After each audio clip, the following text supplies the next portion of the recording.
Bonsoir à toutes et à tous, je vous souhaite la bienvenue dans cette édition d'information de ce lundi 23 janvier 2023. Tentez de gagner une recharge de 5000 francs CFA en répondant à la question que je vous poserai dans quelques minutes.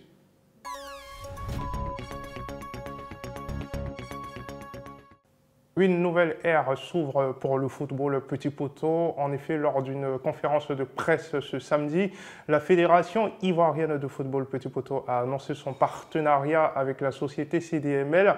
C'était également l'occasion pour la Fédération de présenter ses perspectives pour l'année 2023. La presse massivement représentée n'a pas manqué de saluer cette initiative. Je vous propose de regarder. Le partenariat entre la Fédération ivoirienne de football petit poteau et la CDML, c'est pour une durée de 5 ans.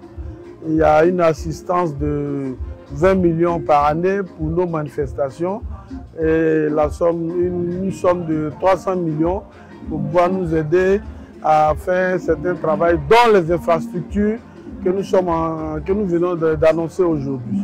Les projets pour 2023, la première des choses, c'est d'abord la construction des stades, la digitalisation totale de la fédération de tout ce qui est Fédération ivoirienne de football petit poteau et le soutien de la fédération à travers l'entretien de ses acteurs sportifs.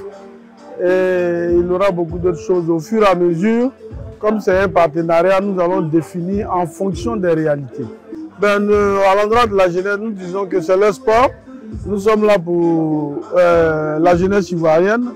Le travail qui vient d'être fait par le président le directeur général de CDML et le président de la fédération va dans la droite ligne des options annuelles du chef de l'État, c'est-à-dire l'année de la jeunesse.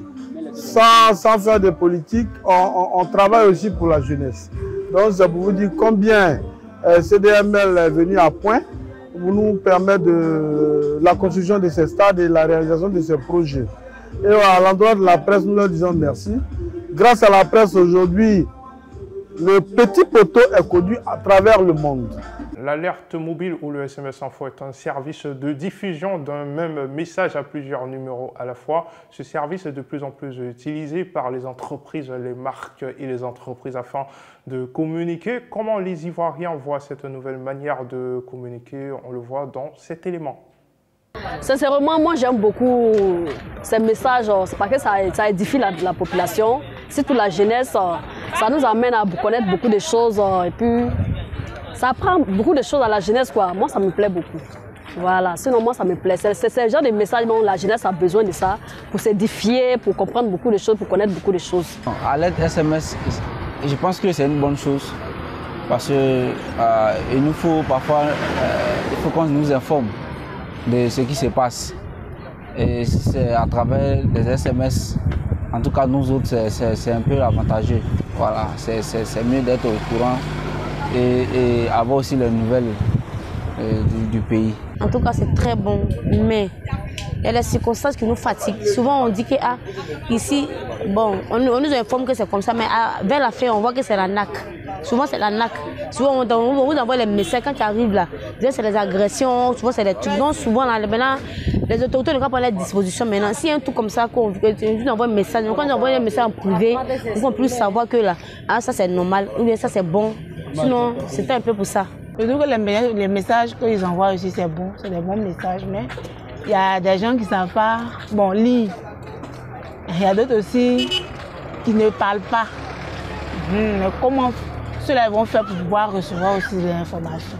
S'ils peuvent améliorer au niveau d'eux aussi, ça sera bien aussi.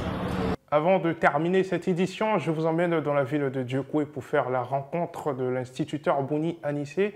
Quand il n'est pas avec ses élèves, il est sur un terrain de football, pas en tant que spectateur, mais en tant que joueur. À notre micro, il nous dévoile les raisons qui l'ont poussé à intégrer un club. Bouni Anissé est d'abord instituteur à Diokoué, mais aussi sportif. Il affectionne particulièrement le maracana, une branche du football classique. Ça se pratique à 5-6 joueurs par équipe de chaque côté du terrain.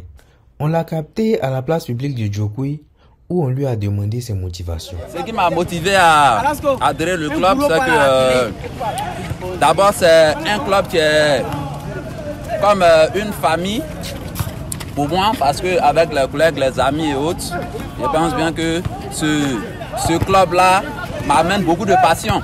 Et puis, me fait aussi connaître d'autres personnes, d'autres amis. Et bon, voilà. Le sport pour moi, je peux dire, c'est disons, un médicament pour moi. Voilà, parce que ça me procure beaucoup de santé.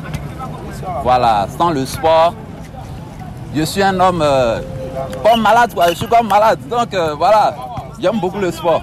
Fin de cette édition, tentez de gagner une recharge d'une valeur de 5 000 francs CFA en nous donnant la bonne réponse à la question suivante. Sur quoi portait la conférence de presse de la Fédération ivoirienne de football Petit Poteau de ce samedi? Bonne chance à vous et voilà qui met un terme à ce PP News. Bonne soirée, cher Piment.